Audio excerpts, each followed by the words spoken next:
Guilherme falando há pouco aí da Muvuca na 469, né, Guilherme? O pessoal mandando fotos para nós aqui. E quem já passou por isso, só que passou pelas 6 da manhã para ir para a Argentina, levar grupos de turistas e já voltou, não pegou fila nenhuma e está de folga hoje para vir aqui falar com a gente, é o Jorge Dornelles. Tudo bom, Dornelles? Tudo ótimo, Cris, nossos amigos aqui, maravilhoso. Como é que está para vocês essa temporada, esse verão? Começou bem para o setor? O turismo nacional está excelente, muito bom. O turismo nacional é excelente. O turismo internacional ainda sofre as consequências da Covid, apesar de nós ter passado aí 2, 3 anos da Covid. E, enfim, alguns voos que nós não recuperamos ainda, né? Uhum. Então tem alguns tropeços, mas o turismo nacional vai de vento em popa. Maravilhoso. Eu lembro que eu falei para você se teria alguém para vir dar entrevista para a gente, que a gente queria ouvir um turista mesmo, um guia, e você falou com não sei quantos, está todo mundo na correria. Tá bom para vocês, então, o trabalho hoje? Guias. É porque agora recomeçou a temporada para nós. O mês de agosto foi fraco, mas o setor que eu atuo, principalmente internacional, há muitos e muitos anos, né, a gente vive essas ondas, né? Às vezes tem muito movimento, às vezes tem pouco. Então, esses últimos 8 dias do mês, tem bastante. Dornelles, que tipo de turista mais contrata os serviços de vocês, dos guias de turismo? É família, é casal, é grupo estrangeiro? É o pessoal da meia-idade para frente. Eles querem mais informações, eles querem alguém para auxiliar eles na aduana, nos hotéis, no aeroporto. Então, nós cumprimos esse papel de trabalhar com eles, explicar geologia, geografia, botânica, de tudo, né? Sobre Iguaçu, aí entra a América do Sul, os índios, de tudo um pouco. Estamos aqui com o Alexandre Palmar na audiência, acompanhando, me mandou até print aqui, mostrando, né, o Jorge Dornelles aqui nas câmeras da CBN. Esse azul tem alguma coisa a ver com o Grêmio, alguma coisa assim? Esse azul que de hoje? Dúvida. Tudo a ver com o Grêmio. Ele colocou aqui, né, falando, o Palmar, que é flamenguista, né, falando aí que o Jorge Dornelles torce para o Grêmio. E até me espanta que você tenha conseguido vir aqui hoje, porque esse período é muito movimentado, mas você esclareceu que você trabalhou cedinho hoje, né? Sim, eu levei uns americanos para o aeroporto da Argentina. Amanhã eu pego um grupo de búlgaros e assim vai o caminho do turismo. E eu vejo no seu crachá da Embratur que tem aí as bandeirinhas, né, indicando o idioma inglês, o idioma espanhol e o português aqui do Brasil. Como é que se comunica com búlgaros? Inglês. Pelo menos um deles vai falar inglês comigo, né? Eu estudei francês e russo, mas as agências me dão só inglês. Eu lembro de várias palavras do francês e do russo, mas não o suficiente para manter um diálogo. Ô Jorge, para quem não te conhece, há quantos anos você trabalha com isso aqui em Foz do Iguaçu? Eu comecei em 1974, alguns meses no antigo Hotel Belvedere, que não existe mais. Você tinha 4 anos de idade? Desculpa. Tu era guria de tudo, né? E logo em seguida foi para o Hotel dos Cataratas, final de 1974, Hotel dos Cataratas, e lá eu fiquei quase 4 anos. Terminei de crescer lá dentro, saí de lá para servir o Exército em Brasília. E daí agora você trabalha independente? Como é que funciona? Tem tua empresa? Não, nós somos guia freelance. A maior parte dos guias são freelance. Eu trabalhei por mais de 20 anos com uma empresa, infelizmente fechou as portas na Covid, na pandemia. Para nós foi uma, entre aspas, foi complicado para vocês. Foi muito difícil para nós. É que o povo não lembra, né? Mas a ponte da Argentina ficou fechada. Exato. 1 ano e 6 meses. E do Paraguai chegou a ficar fechado um pouco. Os parques nacionais fecharam. Os hotéis de Foz do Iguaçu, 150 hotéis fecharam. Para nós do turismo foi uma tragédia. É engraçado que faz tão pouco tempo isso, e parece que tem gente que, apesar de ter vivido a pandemia, esqueceu, né? Mas ainda Ainda tem resquícios disso, viu? No turismo, por exemplo, o voo do Peru, que para nós era excelente. Foz Lima, que era espetáculo aquele ali. Toda a Oceania, né? Austrália, Nova Zelândia, aquele pessoal ali vem para Santiago do Chile, faz o Peru, pegava aquele voo, vinha para Foz. Japoneses, muitos asiáticos, japoneses, e nós perdemos esse voo para Curitiba. Então, para nós é muito ruim. Agora, a recuperação, digamos, recuperação entre aspas desse voo, né? Porque agora tem ali a rota Puerto Iguaçu-Lima, né? Operado por uma companhia um pouco menor, que é a Flybond. Sim. Isso não ajuda um pouquinho a minimizar até? É muito pouco. O turismo ele se move lentamente, né? Demora um pouco para as coisas acontecer. Veja como as coisas funcionam no turismo. Nós perdemos Manaus, que era um grande atrativo na época que tinha o Hotel Tropical de Manaus. Mais de 400 apartamentos. Quando a Varig fechou, fecharam aquele hotel. Manaus está sofrendo até hoje por causa disso. Uhum. Para o turismo foi muito ruim quando fechou a Varig. Aqui em Foz, se vocês me permitem falar, o turismo ele é maltratado pelas autoridades locais.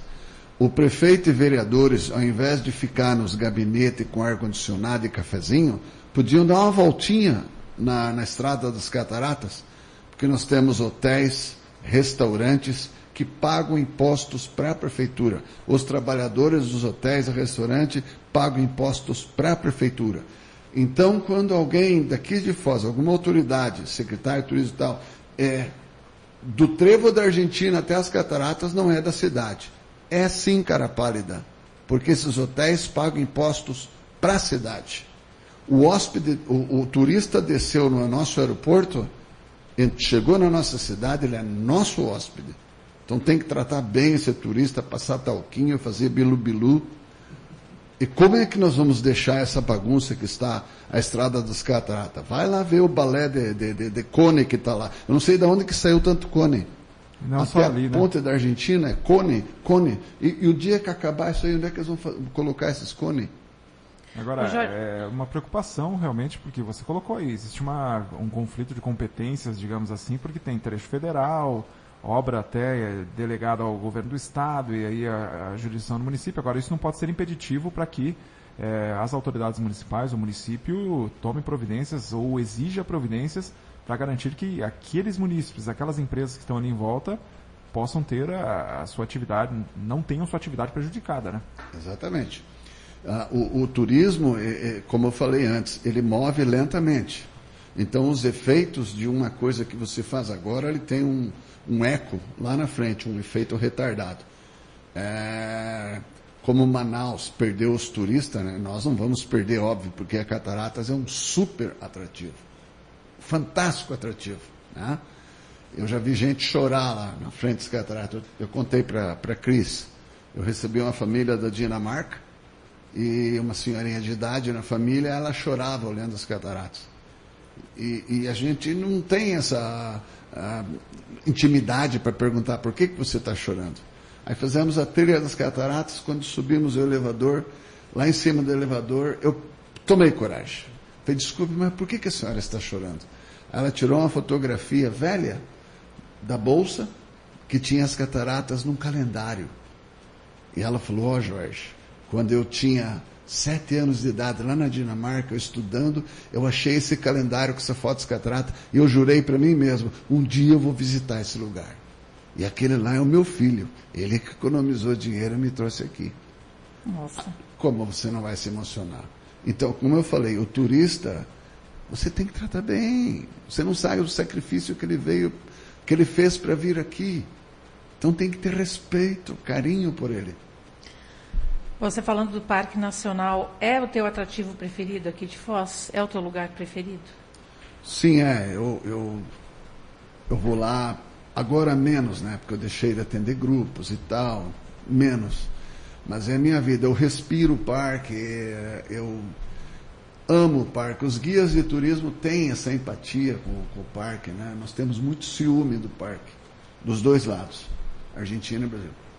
Ô Jorge, eu já vi, uma colega minha falou que foi com guia uma vez no parque, e ele meio que forçando ela para fazer o passeio em 1h30. Daí lá pelas tantas ela disse que falou que não queria mais o guia e continuou lá no parque, ficou um tempão. Existe esse tipo de profissional, digamos, se é que dá para chamar de profissional ainda? Sim, o meu crachá que eu trouxe hoje ele aqui, ele é dado pelo Ministério do Turismo, não é? Então, existe todo um processo para... Se você conseguir erguer um pouquinho... Não, só ergue o crachá que aparece na câmera daí. Assim. Aí, aqui, tá bom?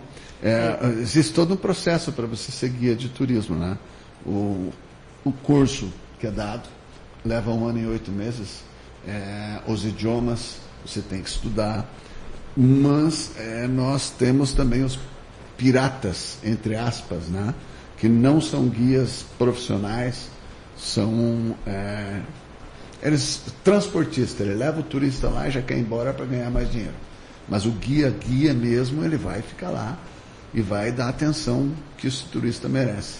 Quanto tempo em média você faz um passeio lá nas cataratas, quando você está com alguém? Eu levo com o meu turista entre 2 horas, 2 horas e meia, às vezes até 3 horas, porque eu vou explicando ao longo do caminho as plantas medicinais, a geologia das cataratas, como foi que se formou as cataratas, os derrames vulcânicos, os passarinhos, as borboletas, nós falamos de tudo. Então, vai lento, né? Então, é um processo demorado. Às vezes, você chegando no nosso elevador, é um elevador pequeno, cabe pouca gente.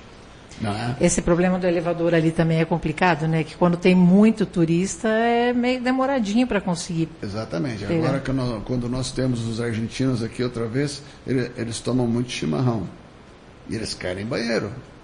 Aí chega lá no pé do elevador, tem aquele monte de gente lá, como é que vai subir lá em cima? Porque lá embaixo não tem banheiro, só tem lá no topo do elevador. E é um problema sério de logística que nós temos. E isso que eu estou te falando há 51 anos que eu estou lá, é assim. 51 anos atrás tinha 100 mil turistas por ano. Hoje tem 2 milhões. E continua a mesma quantidade de banheiro? Está lá, a trilha é a mesma. A trilha é exatamente a mesma. Mas agora, a Urbia está fazendo bastante obras ali, né? Está. Mas ainda tem muita coisa para se melhorar ali no parque. E é assim, né? A gente sabe, 51 anos que você está lá. Você já viu o pessoal entrando de carro, já viu o pessoal entrando com ônibus, até da Transbalan, né? Transporte coletivo aqui de Foz. Hoje em dia não, só chega ali na portaria e da portaria para dentro é que tem o sistema de transporte, ou então o transporte privativo dos guias, né? Que podem entrar lá. O que pode ser melhorado ali?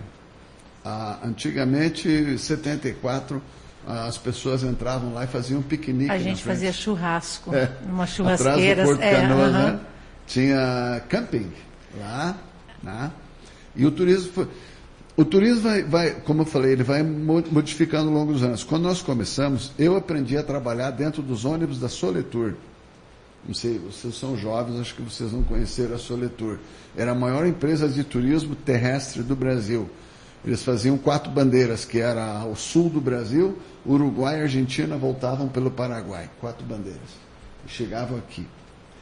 Urbi et Orbi, em várias companhias, que você passava na frente dos hotéis e estava cheio de ônibus.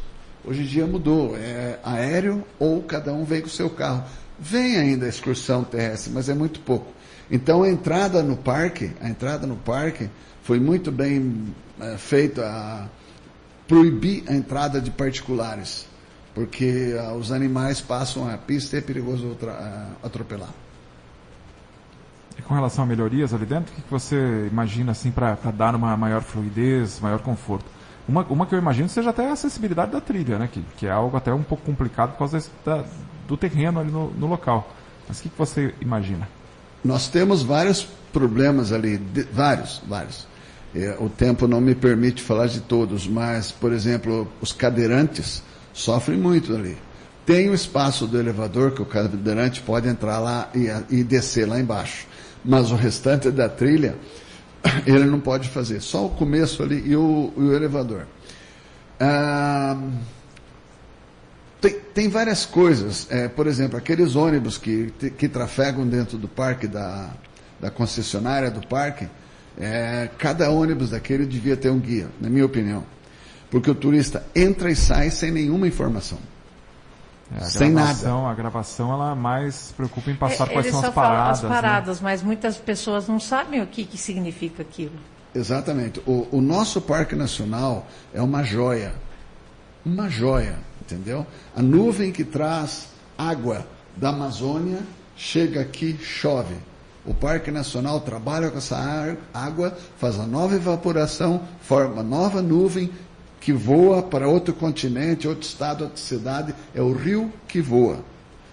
Essa é a função do parque, uma das. Cada árvore ali, mais de 50% dela, a constituição dela é gás carbono. E ela segura o gás carbono e nos dá oxigênio. As plantas medicinais. Então, cada árvore dentro do parque conta. Cada passarinho, cada formiga, cada abelha, cada borboleta, eles estão trabalhando para nós 24 horas, sem parar, sem nos cobrar nada. Mas tem que dar paz para eles. Deixa eles quietos trabalhar para nós. Então, me perdi da pergunta. Melhorias ali no parque, no geral. Melhorias no parque. Eu acho que tem que ter muito, mas muito cuidado para movimentar alguma coisa ali. Tem que ser feito um estudo profundo, o impacto. Porque, pense você, o cheiro da comida, ele anda quilômetros dentro da floresta. E o cheiro da comida perturba todo mundo dentro da floresta. Os passarinhos, borboleta, macaco. Os macacos ficam enlouquecidos com o cheiro da comida. Então, o Parque Nacional tem que pôr luva para pensar em fazer qualquer coisa lá dentro. E que eu ia te perguntar, tu é conhecido como o cara que conta a história não oficial de Foz. Tem alguma curiosidade que você conta para os teus turistas que chama mais a atenção deles? Tem os nossos causos dos 51 anos de turismo, né? Meus e de outros guias, né? Então, nós contamos para eles, porque depois de nós falarmos de tudo, geologia, geografia, botânica, tudo, vem a parte do humor, que nós contamos causa para eles para fazer uma graça, né? Para que eles fiquem à vontade. Tu falou para a gente aqui antes da entrevista que já chegou a passar 5 horas na fila da Argentina. Mas isso não tem graça, isso com não é humor, isso é terror. Não, mas com um grupo de italianos. O que vocês têm que inventar para que esse povo pelo menos fique calmo? Se é que fica calmo, né? É que eu não posso ficar lá dentro do carro com eles. Eu tenho que ir para a fila. Com os passaportes, para cuidar da documentação toda. Isso também. Essa é uma das minhas funções, né? Tomar conta da migração. Mas dentro com o carro dentro do Parque Nacional, nós fizemos muitas viagens para visitar uma cidade que tem aqui, linda, chamada Medianeira, não sei se você conhece, para visitar a Frimeza, para visitar a Lar, para visitar as fábricas de indústria de porco, de galinha. Linda e pujante, etc. Olha só. Linda e pujante, né? Então, nesses trajetos, sim, nós temos muitas histórias, né?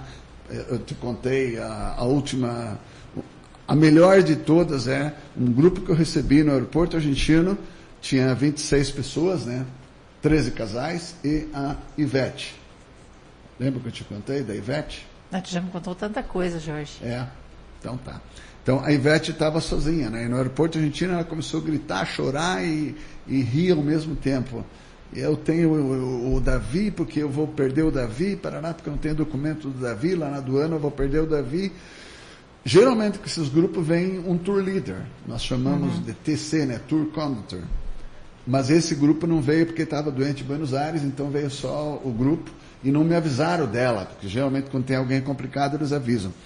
Aí quando chegou no aeroporto argentino, me apresentei e ela começou a gritar comigo que tinha o Davi, que não sei o que lá e tal. Eu falei, mas quem que é o Davi? Porque você está sozinha aqui. O Davi é meu marido. Falei, mas você está sozinha? Eu falei, não, meu marido está aqui, está na mala. Eu falei, como assim? Ele está morto. Eu falei, meu Deus, ela cortou em pedaços e colocou na mala. Mas eram as cinzas do Davi, né? Ai, gente. Daí eu falei, mas por que você trouxe as cinzas do Davi para a América do Sul? Falei, porque o Davi, o sonho dele é que eu jogue metade da cinza no Rio Iguaçu e a outra metade no Copacabana, no Rio de Janeiro. Mas eu não tenho documento, eu vou perder o Davi. Falei, não chora, pelo amor, não grita, todo mundo me conhece aqui, que eles vão pensar. Aí finalmente se acalmou, vim aqui, hospedamos eles no Hotel Bourbon. Deixaram o Davi entrar com ela? Sim, ninguém olhou as bagagens dela. Daí, no outro dia, 8 horas, eu fui com o ônibus buscar. 26 britânicos entraram no ônibus, cadê a Ivete? Aí eu entrei no Hotel Bourbon, aí eu descobri que todo mundo conhecia ela, os jardineiros, os mensageiros, o pessoal da recepção, garçom, camareira, porque na noite anterior ela ficou bêbada e corria pelada nos corredores do hotel. E daí, dali a pouco veio a Ivete cheia de plástico, tinha banana, laranja, pão, biscoito, uísque, gin, vodka, no meio daquilo tudo estava Davi. Chegamos às cataratas, os coatis sentiram o cheiro da comida, atacaram ela, chorou de novo, chutou os coatis. Aí fomos, muita coisa, mas finalmente nós fomos para o Macuco. Aí ela sentou no barco do Macuco, colocaram ela na frente do barco, e eu me esqueci, eu estava ajudando eles com os salva-vidas e tal, e o barco dá aquela acelerada, vum! Ela abre a lata com a cinza do Davi, e cobre todo mundo atrás. Todo mundo comeu o Davi e tal. O piloto comeu, não sei que parte do Davi, mas o piloto estava muito doente. Eu, inocente, no cais, eu olhei o barco, parou, falei, mas por que parou? Por que está voltando devagar? Por que os britânicos estão todos pretos agora? Só aparecia o branco do olho e o branco do dente. Eles estavam em choque, estava assim, ó, Cris, estava assim, ó, em choque. E vinham chegando perto do cais, desceram do barco, né? Tiraram o salva-vida e foram lá no Rio Iguaçu se lavar, tirar o Davi e tal. E nessa altura a Ivete me mostra uma lata com o resto do Davi e falou, eu tenho o resto do Davi para o Rio de Janeiro. Aí um britânico falou, não, pelo amor de Deus, joga aqui. Você destruiu o nosso passeio, todo dia falando do Davi. E ela concordou, jogou o Davi no Rio e foi embora para a Antártica. Que situação, hein? Dornelles, muito obrigada por ter aceitado o convite, por estar aqui com a gente, pelas risadas que eu dei hoje. Valeu aí. Obrigado a todo mundo. Um abraço para todos meus colegas que desde as 9 da manhã estão esperando a entrevista. Ah, tá ansioso? Não estava ansioso, né? E tem bastante gente aqui acompanhando, viu? Daqui a pouquinho, para quem não conseguiu pegar ao vivo, daqui a pouquinho a gente vai disponibilizar na íntegra essa entrevista lá no nosso site cbnfoz.com, também no YouTube, @rádio CBNfoz, para você então ouvir novamente ou compartilhar, né? Perder o comecinho, ouvir aqui todo esse conteúdo. Obrigado, Dornelles, pela presença aqui na CBN.